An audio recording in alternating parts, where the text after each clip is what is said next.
pas kam ditur që ti ke lindur në Shkup?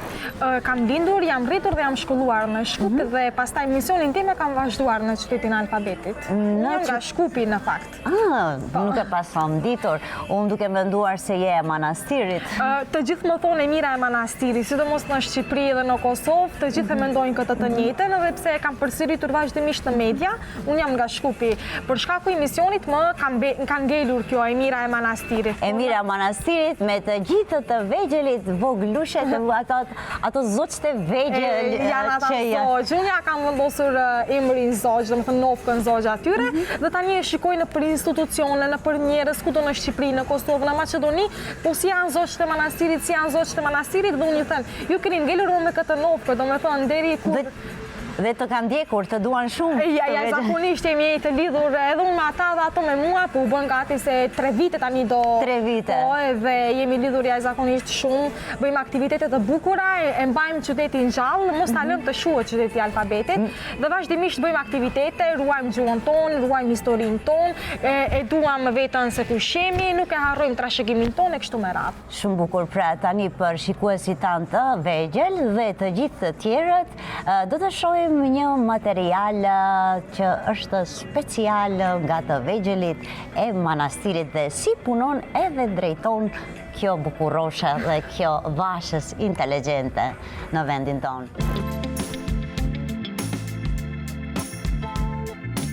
Biblioteka Linkest, qendër e kulturës shqiptare në manastir. Biblioteka Linkest po shënon tashmë 3 vjetorin e themelimit të saj, një nismë që u bë e mundur fal kontributit të çmuar të mbar kombit shqiptar. Kjo bibliotek lindi si një përgjigje ndaj nevojës për të ruajtur gjuhën, kulturën dhe identitetin kombëtar. Fal bashkëpunimit dhe dashurisë së shqiptarëve nga mbar trevat, pjesa më e madhe e fondit të librave është grumbulluar nga shteti Am Shqipëria. Sot Linkest nuk është vetëm një bibliotek, por një qendër e gjallë kulturore, ku bashkon shqiptarët e manastirit për të lexuar, mësuar, krijuar dhe për të ruajtur rrënjët e tyre shpirtërore.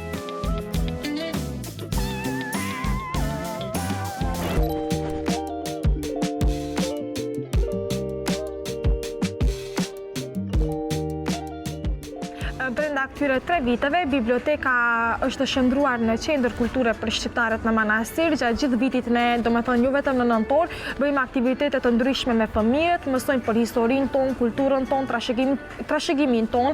Më pas të gjitha këto që i mësojmë i pikturojmë dhe i ruajmë si arkiv për bibliotekën, pasi që kjo është një bibliotekë historike, duke marrë parasysh si e themeluar nga të gjithë shqiptarët kudo që jetojnë, por pastaj është edhe vetmja dhe para në manastir dhe ka një histori të rëndësishme dhe është e rëndësishme edhe për të gjithë shqiptarët kudo që jetojnë, sidomos për shqiptarët e manastirit, ku ato jetojnë atje. Do me thënë, aktivitetet janë të shumëllojshme, të gjitha kanë të bëjnë me fëmijët më së shumti, pasi që unë me ato punoj brenda këtyre viteve. Më pëlqen të punoj me të vegjëlit dhe pasuria e çdo kombi janë pikërisht ardhmëria e tyre janë fëmijët. Prandaj edhe unë e kam fokusuar totalisht të gjithë energjinë time vetëm te zogjtë e manastirit, ashtu siç i them edhe unë zogj, do me thënë janë mbështetësit e mi më të mëdhej, unë i dua shumë ata dhe ata më duan shumë, do me thënë të gjithë këtë e kanë vërejtur edhe nëpërmjet rrjeteve sociale për ato që e kanë vizituar bibliotekën. Nuk do të ndalemi, do të vazhdojmë akoma me aktivitetet kulturore arsimore në bibliotekë për ta ruajtur gjuhën tonë, historinë tonë, trashëgimin tonë. Ndërsa ne përfshim edhe fshatrat, pasi që manastiri ka dhe fshatra ku janë të banuara totalisht me shqiptar, fshati Këshaf, fshati Megjitli, Ostrec e kështu me radhë, por nga qyteti janë ata që vinë më së shumti, 100 kur është edhe numri. Janë fëmijë nga mosha 6 deri në moshën 9 vjeçë që janë më të rregullt, por kemi fëmijë nga niveli 0 që vinë nga mosha 3, 4 dhe 5 vjeç, ku ajo më shumë edhe shndrohet si një kopësht për fëmijë, por unë jam adaptuar me këtë, më shkon shumë puna me fëmijët, kam kontakte shumë të mira dhe me prindërit e tyre. Mundohemi ta mbajmë gjallë gjuhën duke folur, duke komunikuar, duke lozur, duke bërë aktivitete të bukura që i bën dhe fëmijët që të jenë më interaktiv, si them, dhe në këtë mënyrë ne arrim që bibliotekën çdo ditë ta mbajmë aktiv pikërisht me fëmijët me këto lloj mënyra të aktiviteteve.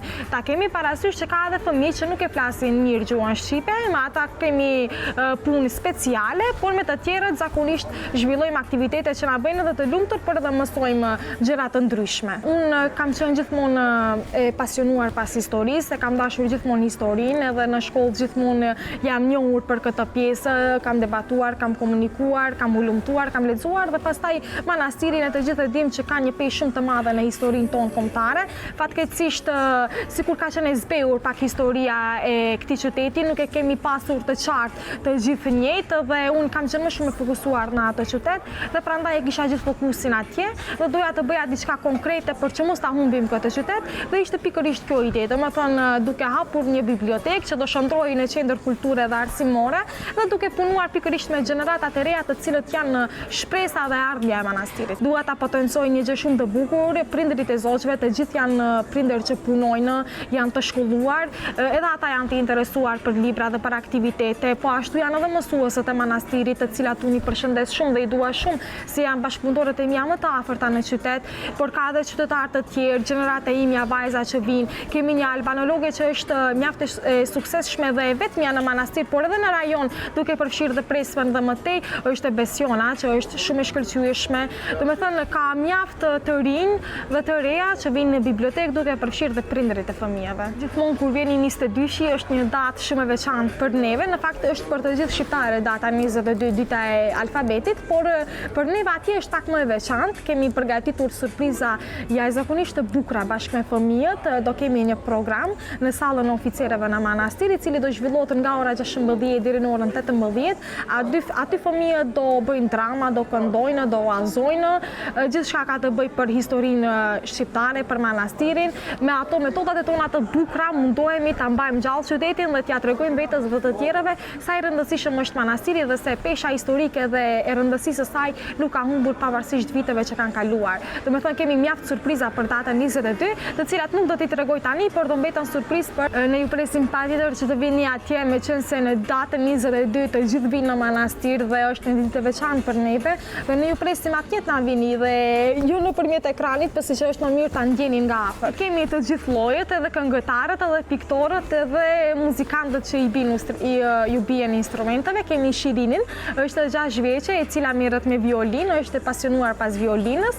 Kemi Ajla, e cila këndon dhe ka dëshirë të bëhet një këngëtare kur të rritet. Dinora është piktoria jonë më e veçantë, edhe pse është në një moshë shumë të vogël, 8 vjeçë, ajo bën piktura shumë profesionale, por në të shumtën e rasteve të gjithë fëmijët më së shumti duan pikturën dhe unë mendoj se mënyra kur ato marrin lapsin dhe pikturojnë, sikur shprehin ëndrat e tyre, sikur futen atë botën e tyre të pastër fëmijërore dhe realisht është një punë shumë e mrekullueshme të punosh me fëmijë. Është hera e parë në jetën time që kam punuar me fëmijë dhe mund të them është përvoja më e jashtëzakonshme e jetës time. Më së shumti e kam nga partneri im, i cili edhe ai është shkupian, por edhe ai ka sakrifikuar dhe ka ardhur me mua në manastir. Ne punojmë vetë, mundohemi të mbahemi vetë, pasi që biblioteka është si organizatë qeveritare dhe domethënë nuk ka të ardhura nga diku tjetër, ne mundohemi maksimalisht vetë për ta mbajtur, por ajo çfarë na ka mbajtur pavarësisht pengesave gjatë këtyre viteve është dëshira e zjarrt për manastirin dhe dashuria që kemi krijuar dhe lidhja që kemi bërë me ata fëmijë dhe kemi vendosur që deri në fund ne do t'i mbështesim ata dhe që nuk do të lejojmë që ëndrat e tyre të zbehen. Pjesën më së shumti kur e ndjej është historia. Kjo ka qenë prej në fëmijërinë time dhe kur i tregon dikujt që ti je ky, domethënë ke një histori shumë të pasur dhe kur e fillon se fëmia fillon ta ndjen dhe ti je shkak që ai fillon ta ndjen, fillojnë disa emocione që janë të papërshkrueshme. Unë mendoj se jam akoma shumë e re dhe kam shumë vite përpara që do kem shumë punë në manastir dhe e di që gjithë ky mund, gjithë kjo sakrificë do të ketë një rezultat shumë produktiv. Unë shumë besoj në Zot dhe e di se i gjithë ky mund do të ketë shumë rezultatin pozitiv dhe mezi e pres atë moment. Mezi pres të rritën voglushët pasi që kam shumë nevojë për mbështetjen e tyre dhe të kem krahun akoma më të fortë. Pjesa më e favorite e zogjve të manastirit janë gjyshet nga Shqipëria.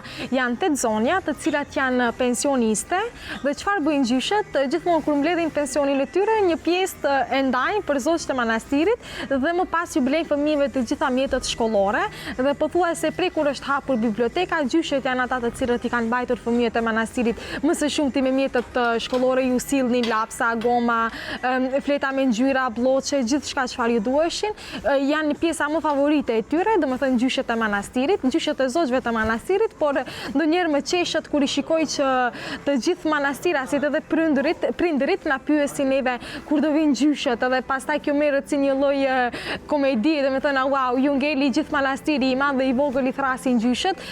Është njëra nga gjyshet më e veçanta, unë do ta thoja, është Vjollca Konda Trebicka. Unë shumë e dua atë, ajo nuk është vetëm gjyshja e zogjve, por unë them nëna Vjollcë, pasi që e konsideroj si të tillë, që e kam gjithmonë për këshilla, për vërejtje, është një grua shumë me përvojë, inxhiniere me profesion, dhe realisht nga ajo zonjë kam çfarë mësoj dhe nga përvoja e saj, nga e kaluara e saj, nga jeta e saj, dhe realisht unë dhe zogjët e manastirit jemi shumë e patë që i kemi gjyshet e manastirit, gjyshet e zogjve të manastirit, dhe pikërisht që i kemi në nën Vjollca, të cilën e dua shumë, ja zakonisht e dua shumë. Çdo ditë pothuaj se jemi në kontakt në telefon për kritika, vërejtje, edhe pse ndonjëherë qorton, unë nuk i dhërohem me të, pasi që e dua shumë dhe e kuptoj moshën e saj të shtyrë, po pastaj edhe përvoja e saj e bën të vetën, por gjithsesi pjesa më e bukur e historisë janë gjyshet nga Tirana, të cilët u bën gjyshet e zogjve të manastirit, dhe ndërkush me pak vullnet mund të mbetet pjesë e historisë me kaq kontribut të vogël, dhe ku ka gjë më të bukur se të duan ata fëmijë dhe të mbajnë gjithmonë në gojë si gjyshet e preferuara. Po ashtu dua të potencoj që pjesë e bibliotekës janë përfshirë dhe shumë njerëz dashamirës të tjerë. Dua të përmend dy persona që janë mjaft të rëndësishëm për mua, për partnerin tim dhe për bibliotekën. Është David Hosafluk dhe John Kwan Ruth, janë dy amerikanë të cilët e flasin shqipen jashtëzakonisht shumë bukur, janë historian dhe studiues, dhe çfarë ka të bëjë me manastirin, zbulime, hulumtime, gjithçka të dokumentuara e kemi mësuar vetëm nga Davidi dhe Johnny. Fal tyre ne kemi mësuar, domethënë edhe unë dhe Mërlosi, se si bëhet shkenca në të vërtetë, çfarë është shkenca, si bëhen hulumtimet, si bëhen studimet. Biblioteka është përtej bibliotekës, duke përfshirë edhe këta njerëz që na rrethojnë, siç thash, gjyshet e zogjve dhe që janë nga Tirana dhe Davidi dhe Johnny. Këta janë ata të cilët janë perla, po qershia mbi tort e bibliotekës, dhe uroj gjatë këtyre viteve pjesë e historisë të bën dhe shumë njerëz të tjerë duke mbështetur bibliotekën Linkest në manastir. Po ashtu pjesë e këtij projekti kaq të bukur të bibliotekës janë përfshirë shumë figura publike, dhe dua të potencoj një familje shumë të njohur për neve, familja e Vaçezelës, dhe mbesa e saj është me vetë dëshirën e saj, i don shumë zogjtë të manastirit dhe shpreh dëshirë që gjithmonë ajo t'i kontriboj për ta dhe t'ju sjellë gjithmonë dhurata, çokollata, gjëra që janë pikërisht për fëmijë, dhe ajo çfarë bën më të veçantë bibliotekën është se shumë personazhe nga gjitha trevat shqipfolë, se ta themi, i bëri bashkë dhe u bashkuan për zogjtë e manastirit dhe për bibliotekën Linkest. E falenderoj shumë dhe familjen e Vaçezelës që janë përfshirë në këtë projekt.